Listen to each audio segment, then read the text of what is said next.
নমস্কাৰ এই মুহূৰ্তত আহি পৰিছে সন্ধিয়াৰ কেইবাটাও গুৰুত্বপূৰ্ণ খবৰ। আজি হৈছে ২৭ ছেপ্টেম্বৰ। দুৰ্গা পূজাৰ বাবে আহি গ'ল এছঅপি, লগতে কেইবাটাও নিয়ম মানিব লাগিব। কেৱল ইয়াই নহয়, আত্মসহায়ক মহিলাৰ একাউণ্টত সোমাই যাব ১০,০০০ টকা।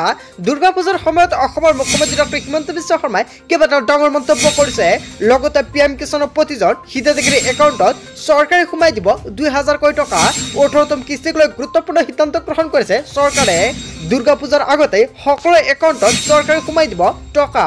কেৱল ইয়াই নহয়, অৰুণোদয় আৰু ৰেচন কাৰ্ডক লৈ অসমৰ মুখ্যমন্ত্ৰী ডক্টৰ হিমন্ত বিশ্ব শৰ্মাৰ বৃহৎ ঘোষণা। লগতে কেইবাটাও ৰাজনৈতিক খবৰৰ লগতে অৰাজনৈতিক খবৰ যুগুত কৰা হৈছে আজিৰ দিনটোত। গোটেই অসম তথা ভাৰতৰ বিভিন্ন প্ৰান্তৰ পৰা যুগুত কৰা হৈছে কেইবাটাও ডাঙৰ খবৰ। এনেবোৰ খবৰ নিতৌ পাই থাকিবলৈ চেনেলটি ছাবস্ক্ৰাইব কৰি ভিডিঅ'টোত এটা লাইক কৰিবলৈ নাপাহৰিব। আজিৰ আমাৰ প্ৰথমটো খুবেই গুৰুত্বপূৰ্ণ খবৰ হৈছে অসমবাসীৰ বাবে এখন ডাঙৰ খবৰ। দুৰ্গা পূজাক লৈ আহি গ'ল নতুন নিৰ্দেশনা। পূজা সমিতি আৰু ৰাইজে আজি জানি লওক এইকেইটা নিয়ম। কিদৰে আয়োজন কৰিব এইবাৰৰ দুৰ্গা পূজা। পূজা সমিতিৰ বাবে প্ৰশাসনে জাৰি কৰিলে নিৰ্দেশনা। প্ৰতিখন পূজা কমিটিয়ে পালন কৰিব লাগিব এই নিয়মসমূহ, অন্যথা ভৰিব লাগিব বৃহৎ পৰিমাণৰ জৰিমনা। পূজা সমিতিৰ লগতে পূজা চাবলৈ যোৱাসকলেও য'তে ত'তে ৰাখিব নোৱাৰিব বাহন। আজি জানি লওক এইসমূহ নিয়ম। প্ৰতিখন পূজা সমিতিয়ে পেণ্ডেল, বিদ্যুৎ সংযোগ, অগ্নি সুৰক্ষাৰ ব্যৱস্থা গ্ৰহণ কৰিব লাগিব। জৰুৰীকালীন সেৱাৰ বাবে পূজা সমিতিসমূহে নিৰ্দিষ্ট পথ খোলা ৰাখিব লাগিব। পূজা সমিতিসমূহত মেডিকেল টিম সাজু ৰাখিব লাগিব। কেৱল ইয়াই নহয়, অগ্নি নিৰ্বাপক বিদ্যুৎ বিভাগৰ পৰা ল'ব লাগিব NOC। প্ৰতিখন পূজা কমিটিয়ে ৰাখিব স্বেচ্ছাসেৱক বাহিনী। স্বেচ্ছাসেৱকৰ তালিকা, নাম ঠিকনা জমা দিব লাগিব আৰক্ষীৰ থানাত। কেৱল ইয়াই নহয়, প্ৰতিজন স্বেচ্ছাসেৱকে লগত ৰাখিব লাগিব পৰিচয় পত্ৰ। প্ৰতিখন পূজা সমিতিয়ে লগাব লাগিব CCTV কেমেৰা। প্ৰতিখন পূজা কমিটি পৰিষ্কাৰ পৰিচ্ছন্নতা বজাই ৰাখিব লাগিব। কেৱল ইয়াই নহয়, পূজাস্থলীত পৰ্যাপ্ত খোৱা পানীৰ ব্যৱস্থা থাকিব লাগিব। কোনো ধৰণৰ বলপূৰ্বক চান্দা গ্ৰহণ কৰিব নোৱাৰিব। পূজা মণ্ডপত উচ্চ স্বৰত বজাব নোৱাৰিব মাইক বা ফোন। কেৱল ইয়াই নহয়, যিকোনো জৰুৰী অৱস্থা হ'লে আৰক্ষী থানাত জনাব লাগিব। পূজাৰ সময়ত সষ্ট্ৰম থাকিব দুৰ্যোগ প্ৰশমন বিভাগ আৰু ২৪ ঘণ্টাই উপলব্ধ হোৱাকৈ হেল্প ডেস্ক সাজু থাকিব লাগিব। আৰু প্ৰতিমা বিসৰ্জনৰ সময়ত নিৰ্ধাৰিত পথেৰে যাব লাগিব আৰু পুৱা ১১ বজাৰ পূৰ্বেই দিব লাগিব প্ৰতিমা বিসৰ্জন। আৰু কোনো ধৰণৰ আতচবাজি, ফটকা আদি ফুটাব নোৱাৰিব। ৰাজহুৱা সম্পত্তিৰ ওপৰত কোনো বেনাৰ বা পোষ্টাৰ লগাব নোৱাৰিব। পূজা পেণ্ডেলৰ ১০০ মিটাৰ ব্যাসাৰ্ধত পাৰ্কিং কৰিব নোৱাৰিব। ১০ বজাৰ পিছত লাউড স্পীকাৰত মাইক আদি বজাব নোৱাৰিব।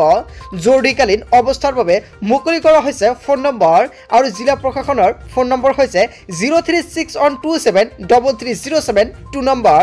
কেৱল ইয়াই নহয়, আন এটা নম্বৰ হৈছে 1077। এইকেইটা নম্বৰ এতিয়া আপুনি নোট কৰি ৰাখক। আৰক্ষী নিয়ন্ত্ৰণ কক্ষৰ নম্বৰটো হৈছে 036124645557 আৰু আন এটা নম্বৰ হৈছে 24615556 নম্বৰ।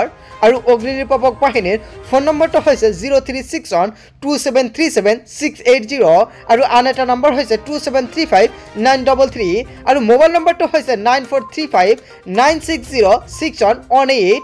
কেৱল এয়াই নহয়, GMCHৰ নিয়ন্ত্ৰণ কক্ষ 8811007000 নম্বৰত যোগাযোগ কৰিব পাৰে আৰু 7399003000 নম্বৰ মুকলি কৰা হৈছে। কেৱল এয়াই নহয়, তাৰ পিছত অসমবাসী ৰাইজক জনাইছো আমাৰ পৰৱৰ্তীটো খুবেই গুৰুত্বপূৰ্ণ খবৰ। লগতে এখন ডাঙৰ খবৰ, ই ৰিক্সাক লৈ আহি গ'ল এখন ডাঙৰ খবৰ। আপুনিও ই ৰিক্সাত উঠে নেকি?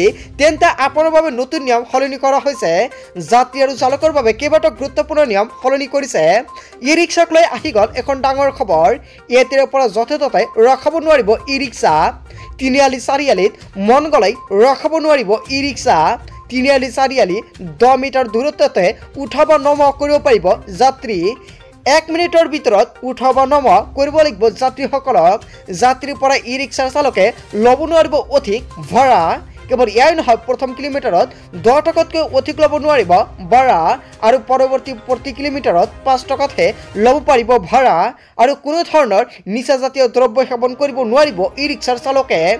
নিচাজাতীয় দ্ৰব্য সেৱন কৰিলেই চলাব নোৱাৰিব বাহন আৰু ৫ জনতকৈ অধিক যাত্ৰী কঢ়িয়াব নোৱাৰিব ই ৰিক্সাত আৰু চালকৰ কাষত বহাব নোৱাৰিব অন্য যাত্ৰীক। নগাঁও জিলা পৌৰসভাই ই ৰিক্সাক লৈ বান্ধি দিলে নতুন নিয়ম।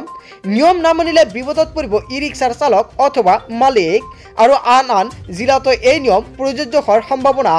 ই ৰিক্সা চালকলৈ আহি গ'ল এখন নতুন SOP। তাৰ পিছত অসমবাসী ৰাইজক জনাইছো আমাৰ পৰৱৰ্তী খুবেই গুৰুত্বপূৰ্ণ খবৰ লগতে এখন ডাঙৰ খবৰ কঠোৰ শিক্ষা বিভাগ প্ৰতিখন বিদ্যালয়ে মানিব লাগিব এইকেইটা নিয়ম অন্যথা আপুনি পৰিব ডাঙৰ বিপদত দৰঙত ছাত্ৰৰ লগত হোৱা ভয়ংকৰ ঘটনাৰ পিছতে কঠোৰ হৈ পৰিছে শিক্ষা বিভাগে প্ৰতিখন বিদ্যালয়লৈ দিলে জৰুৰী নিৰ্দেশনা পাঠদানৰ পূৰ্বে পৰীক্ষা কৰিব লাগিব ছাত্ৰৰ বেগ বা পকেট ছাত্ৰৰ লগত অস্ত্ৰ বা চোকা সামগ্ৰী আছে নেকি কৰিব লাগিব পৰীক্ষা বিষাক্ত তৰল পদাৰ্থ বা গুটকা থপাত চিগাৰেট পালে কৰিব লাগিব জব্দ আৰু অন্য আপত্তিজনক সামগ্ৰী থাকিলে জব্দ কৰিব লাগিব শিক্ষকে কেৱল ইয়াই নহয় লগে খবৰ দিব লাগিব সংশ্লিষ্ট ছাত্ৰজনৰ অভিভাৱকক অনতিপলমে জনাব লাগিব স্কুল পৰিদৰ্শকক বাধ্যতামূলকভাৱে প্ৰতিদিনে শ্ৰেণীৰ শিক্ষক বা শিক্ষয়িত্ৰীয়ে সম্পূৰ্ণকৈ চেক কৰিব লাগিব এইসমূহ নিয়ম আৰু শ্ৰেণীৰ শিক্ষকে কৰিব লাগিব এই কামসমূহ আৰু কামৰূপ মহানগৰ জিলাৰ প্ৰতিখন বিদ্যালয়লৈ জাৰি কৰা হৈছে নিৰ্দেশনা দৰঙত ছাত্ৰৰ লগত হোৱা ভয়ংকৰ ঘটনাৰ পিছতে কঠোৰ শিক্ষা বিভাগ হৈ পৰিছে তাৰ পিছত অসমবাসী ৰাজ্যক জনাইছো আমাৰ পৰৱৰ্তী খুবেই গুৰুত্বপূৰ্ণ খবৰ লগতে এখন ডাঙৰ খবৰ উজনিলৈ যোৱা মিয়া শ্ৰমিকক ভদা আমচুৰ আৰু নিৰাপত্তা নিশ্চিত হলে যাব দিয়াৰ হুংকাৰ প্ৰদান কৰিছে এই মুহূৰ্তে অসমবাসী ৰাজ্যক জনাইছো আন এটা ডাঙৰ খবৰ উজনি অসমলৈ যাবলৈ লোৱা মিয়া শ্ৰমিকক ভদা আমচুৰ 20টাকৈ পৰিয়ালৰ শিশু আৰু মহিলা সহ প্ৰায় 50ৰ পৰা 60জন শ্ৰমিকক ভদা আমচুৰ সদস্যই গাড়ীৰ পৰা নমাই আনিলে মিয়া শ্ৰমিক কঢ়িয়াবলৈ অহা গাড়ী ঘূৰাই পঠালে আমচুৰ নেতৃত্বই আৰু বৰপেটা জিলাৰ কলগাছিয়া ৰাজচক্ৰ অন্তৰ্গত লাচাংগাত উত্তেজনাময় পৰিস্থিতিৰ সৃষ্টি হৈছে উজনিলৈ মিয়া শ্ৰমিক যোৱাত বাধা আৰোপ কৰি চৰকাৰৰ হুংকাৰ আমচুৰ অসম চৰকাৰে নিৰাপত্তা নিশ্চিত কৰিলেহে নামনিৰ মিয়া উজনিলৈ যাব আৰু উজনিৰ 30টা সংগঠনে মিয়া শ্ৰমিকৰ নিৰাপত্তা নিশ্চিত কৰিব লাগিব বুলি দাবী কৰিছে আমচুৰ